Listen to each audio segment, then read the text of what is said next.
Alabama's 13 News. An escaped inmate is on the run this morning and is already suspected in a convenience store robbery in Shelby County. The latest details coming up. Plus, a man is dead. Another fighting for his life this morning after being stabbed at an apartment complex. Straight ahead, what police are saying about this incident out of Clanton. A fallen soldier is being honored by his community and church. We're going to have more on the service to remember Errol Milliard. This is Alabama's 13 Today in Alabama. Good morning, everyone. Thanks so much for waking up with us this morning. I'm Lisa Crane. And I'm Bettina Bowden. As always, welcome to Today in Alabama. It's Monday, July the 22nd, and we're streaming this newscast for you on Alabamas13.com. We're going to get to all the day's news in just a moment. First, though, let's get a check of weather and traffic on the ones at 6:31 right now. Meteorologist Stephanie Walker standing by in the forecast center for us. I need to dry out after yesterday's stuff. Unfortunately, we're not going to have a chance to do that today. We've got more rain and thunderstorms in the forecast.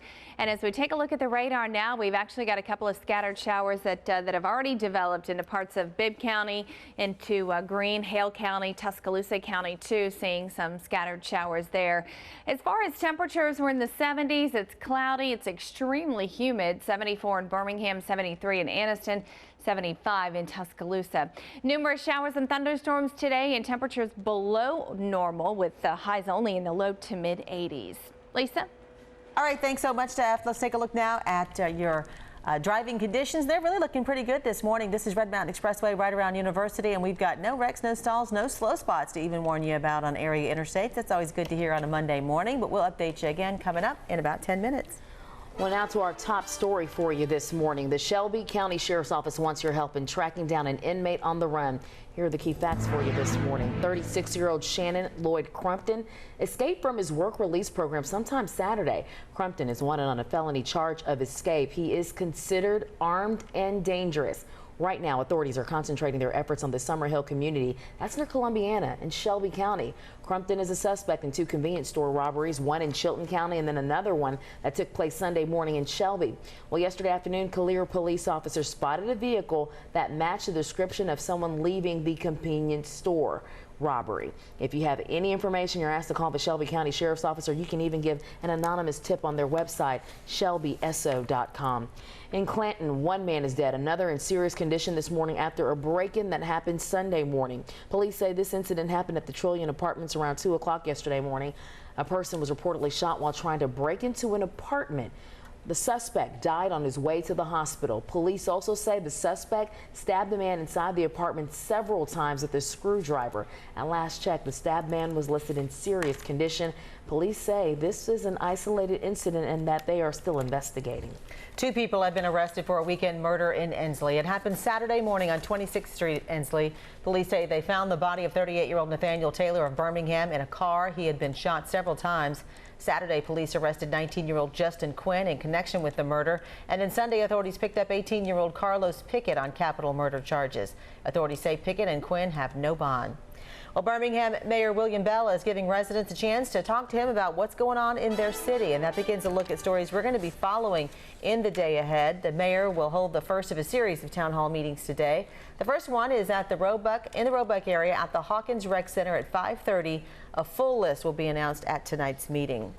Today, Governor Robert Bentley will be joined by first responders and utility providers to sign House Bill 373. That legislation establishes guidelines for emergency workers to vote via absentee ballot if they are called away from their home areas immediately before an election.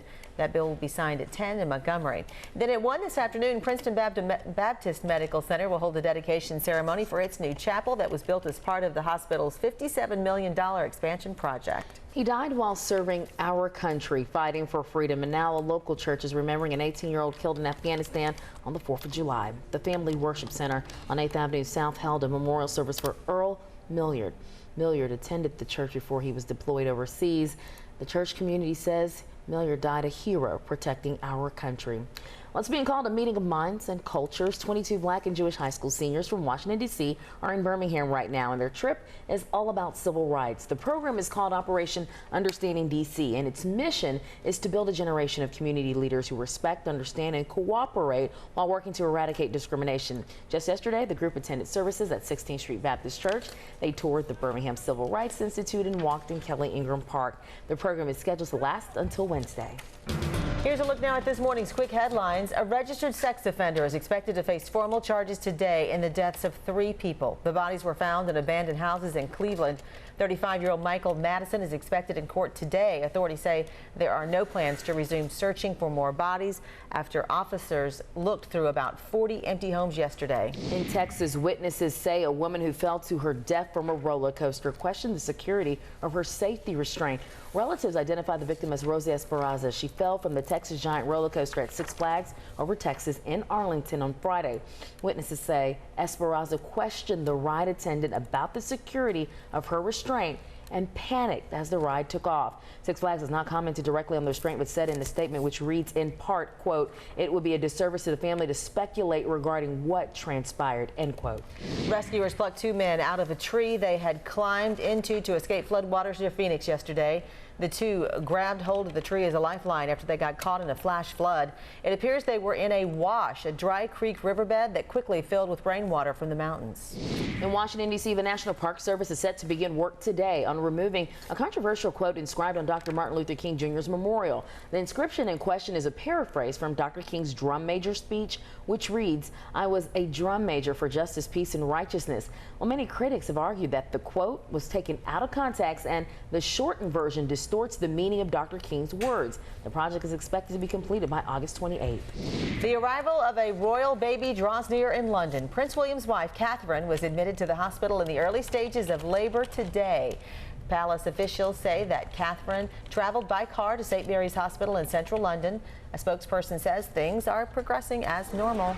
For all the day's local and national news anytime, just go to our website, alabamas13.com.